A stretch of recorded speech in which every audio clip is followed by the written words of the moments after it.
हिमाचल से उद्योगों का पलायन रोकने को 6% बिजली शुल्क घटाने की तैयारी। हिमाचल से उद्योगों का पलायन रोकने के लिए सरकार बिजली शुल्क में 6% तक कटौती कर सकती है। सितंबर में उद्योगों के लिए बिजली शुल्क 11 से बढ़ाकर 19% कर दिया गया था, इसे कम कर 13% करने का प्रस्ताव है। वजह यह है कि जम्मू कश्मीर, पंजाब, हरियाणा और उत्तर प्रदेश में हिमाचल के मुकाबले उद्योगों को अधिक रियायतें दी जा रही हैं। विशेष तौर पर विद्युत ड्यूटी और जीएसटी रिटर्न को लेकर बाहरी राज्य उद्योगों को आकर्षित हो रहे हैं। सरकार का मानना है कि बिजली शुल्क में कटौती से उद्योगपति बाहरी राज्यों का रुख नहीं करेंगे। औद्योगिक क्षेत्र बद्दी बरोटीवाला नालागढ़ बीबीएन के उद्योगपति बिजली शुल्क में बढ़ोतरी के अलावा प्रदेश में ट्रांसपोर्टेशन के अधिक खर्चे और यूनियनों की दखलंदाजी से असंतुष्ट हैं।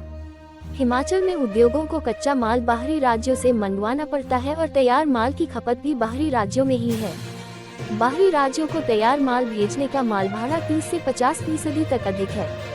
बिजली के रेट और ड्यूटी बढ़ने के बाद दाम 1.10 रुपये प्रति यूनिट तक महंगे हो गए हैं। बिजली कट लगने पर जनरेटर चलाने पर भी टैक्स लगा दिया गया है। उद्योगों के लिए हिमाचल में बिजली के मौजूदा दाम पंजाब, हरियाणा और उत्तराखंड के बराबर हो गए हैं, जबकि चंडीगढ़ और जम्मू कश्मीर में उद्योगों को हिमाचल से सस्ती बिजली मिल रही है। हिमाचल के 4 जिलों से 1100 पशुपालकों की सूची तैयार, सर्वे के बाद होगी छंटनी। हिमाचल प्रदेश में गोबर खाद की खरीद शुरू करने के लिए सरकार ने उपमंडल स्तर पर पशुपालकों का चयन करने की प्रक्रिया शुरू कर दी है। पशुपालन विभाग ने 4 जिलों से पशुपालकों की सूची तैयार करवाई है। जिला शिमला, कांगड़ा, चंबा और हमीरपुर से करीब 1100 पशुपालकों की सूची तैयार की गई है। इन सूचियों के आधार पर अब कृषि विभाग सर्वे करेगा। छंटनी के बाद अंतिम सूची तैयार की जाएगी। पशुपालन विभाग के निदेशक प्रदीप शर्मा ने इसकी पुष्टि की है।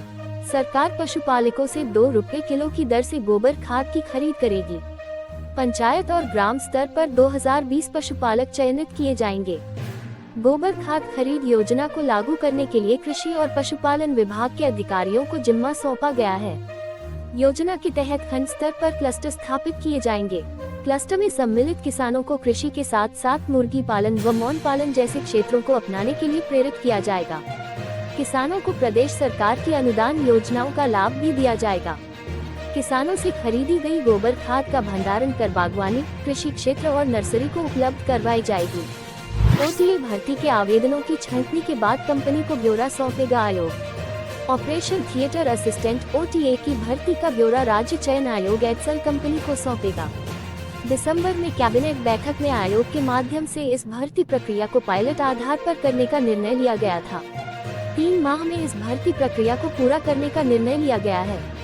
बुधवार को राज्य चयन आयोग कार्यालय हमीरपुर में मुख्य प्रशासक अधिकारियों के साथ बैठक करेंगे।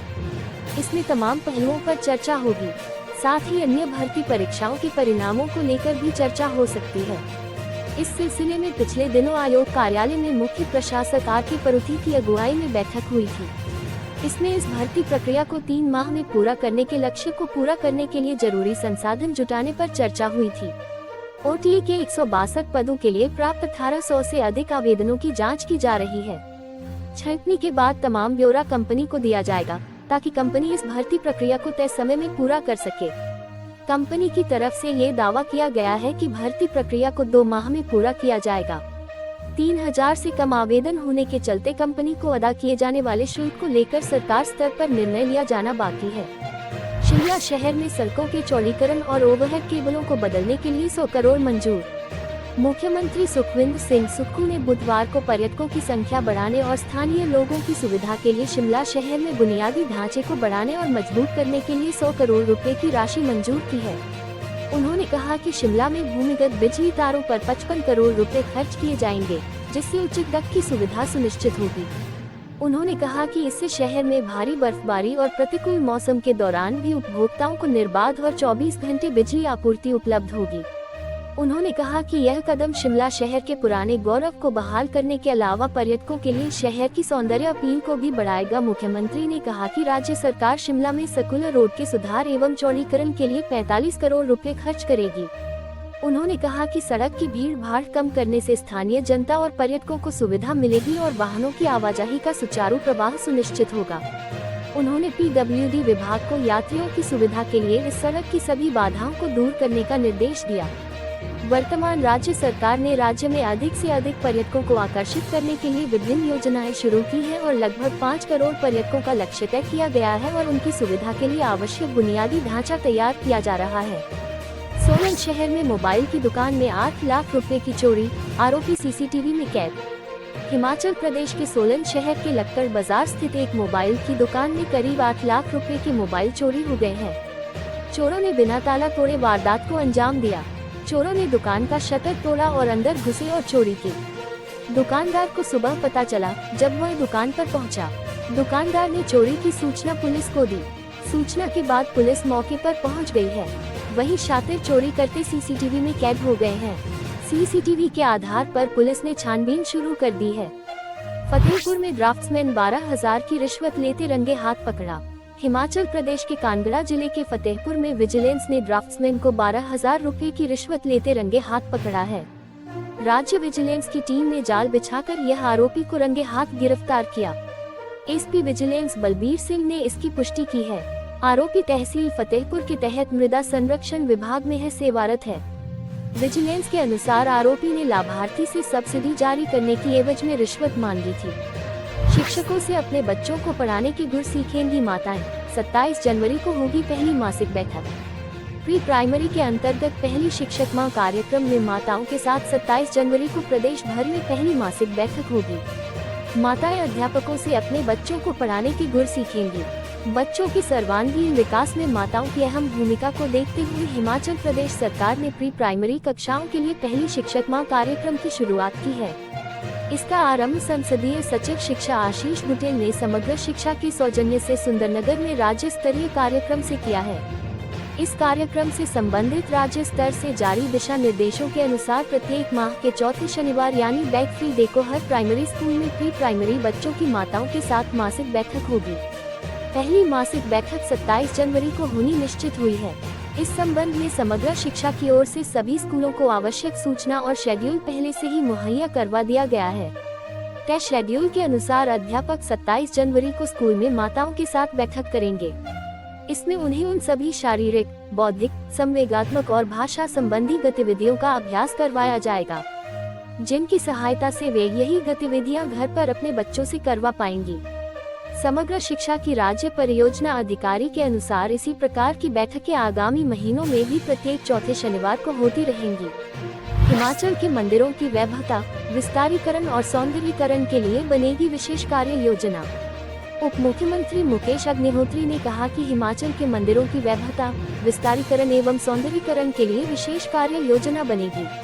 उन्होंने कहा कि रामलला की प्राण प्रतिष्ठा के दृष्टिगत हिमाचल में पूर्ण भक्तिमय वातावरण तैयार हुआ है, जिसके दृष्टिगत प्रदेश सरकार ने पिछले दिन पूरे दिन का राजकीय अवकाश घोषित किया। मुख्यमंत्री और सरकार के सभी मंत्रियों ने विभिन्न मंदिरों में विशेष पूजा अर्चना समारोहों में भाग लिया। सभी मंदिरों को भव्य तरीके से सजाया गया। इसी के दृष्टिगत दिल्ली में आयोजित हो रहे भारत पर्व में प्रदेश सरकार हिमाचल के रघुनाथ शीर्षक से कुल्लू दशहरा की झांकी को दर्शाया है।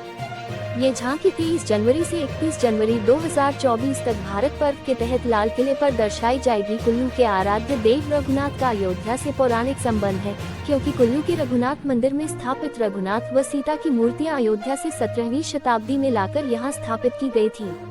उप मुख्यमंत्री मुकेश अग्निहोत्री ने शिमला में अपने कार्यालय कक्ष में भाषा एवं संस्कृति विभाग के उच्च अधिकारियों के साथ एक बैठक की, जिसमें प्रदेश में विभिन्न शक्तिपीठों तथा सरकार की ओर से नियंत्रित अन्य मंदिरों में श्रद्धालुओं के लिए सुविधाओं को और बेहतर करने के बारे में व्यापक विचार विमर्श हुआ।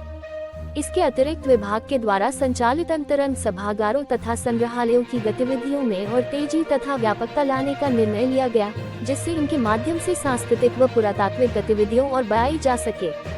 राज्य संग्रहालय में वर्ष भर विभिन्न प्रकार की गतिविधियां आयोजित करने का निर्णय लिया गया, जिनमें सेमिनार व प्रदर्शनियों का आयोजन तथा संग्रहालय का भ्रमण करवाया जाएगा। घुमारवीं में खुलेगी हिमाचल की पहली स्पेस लैब, धर्मानी करेंगे उद्घाटन। राजकीय वरिष्ठ माध्यमिक छात्र पाठशाला घुमारवीं में खुलने वाली हिमाचल प्रदेश की पहली स्पेस लैब का उद्घाटन तकनीकी शिक्षा मंत्री राजेश धर्मानी 26 जनवरी को दोपहर 2 बजे करेंगे। इस स्पेस लैब से विद्यार्थी भारतीय अंतरिक्ष अनुसंधान संस्थान इसरो के प्रोजेक्ट्स का ज्ञान प्राप्त कर सकेंगे। यूपी मॉडल को स्टडी कर जिला प्रशासन ने विद्यार्थियों की वैज्ञानिक सोच को प्रोत्साहित करने का प्रयास किया है। स्पेस लैब से विद्यार्थियों को अंतरिक्ष से जुड़ी तकनीक और विज्ञान का मनोवैज्ञानिक अध्ययन करने का मौका मिलेगा। इस लैब पर 10 लाख रुपए खर्च किए गए हैं। एडीसी डॉक्टर निधि पटेल की पहल पर यह प्रोजेक्ट शुरू हुआ था। अब ये लैब उद्घाटन के लिए तैयार है। ग्रामीण बच्चों में साइंस तकनीक के प्रति रुचि बढ़ाने के मकसद से इस लैब को तैयार किया गया है। प्रशासन ने इसे स्थापित करने से पहले उत्तर प्रदेश के सिद्धार्थनगर की एक पंचायत के मॉडल को स्टडी किया गया था। इस लैब का लाभ घुमारवीं स्कूल के छात्रों के साथ अन्य स्कूलों के विद्यार्थी भी ले सकेंगे। इसके लिए विशेष भ्रमण कार्यक्रम भी आयोजित किए जाएंगे। लैब में विद्यार्थी सैटेलाइट लॉन्चर प्रणाली के साथ साथ ड्रोन बनते हैं और इसरो के अन्य महत्वपूर्ण प्रोजेक्ट्स की जानकारी भी प्राप्त करेंगे। इसके अलावा समय समय पर विद्यार्थियों को बेंगलुरु सहित अन्य महत्वपूर्ण जगहों पर एक्सपोजर विजिट भी कराई जाएगी। हिमाचल के कई भागों में 6 दिन बारिश बर्फबारी के आसार, 9 स्थानों पर न्यूनतम तापमान माइनस में। हिमाचल प्रदेश के कई भागों में लगातार 6 दिनों तक बारिश बर्फबारी के आसार हैं। मौसम विज्ञान केंद्र शिमला के अनुसार एक ताज़ा पश्चिमी विक्षोभ 25 व दूसरा 27 जनवरी को सक्रिय होने की संभावना है।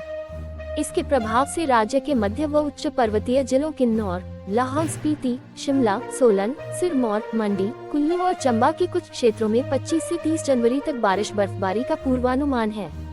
हालांकि मैदानी भागों में मौसम साफ रहने के आसार हैं। उधर राज्य में ठंड का प्रकोप लगातार जारी है। 9 जगह न्यूनतम तापमान माइनस में दर्ज किया गया है। वहीं मंगलवार को राजधानी शिमला व आसपास भागों में हल्के बादल छाए रहने के साथ धूप खिली रही। 25 से 27 जनवरी तक उच्च पर्वतीय कुछ क्षेत्रों में बारिश बर्फबारी हो सकती है, जबकि 28 से 30 तक मध्य व उच्च पर्वतीय कई क्षेत्रों में बारिश बर्फबारी का पूर्वानुमान है। 30 जनवरी को मैदानी भागों में भी बारिश हो सकती है।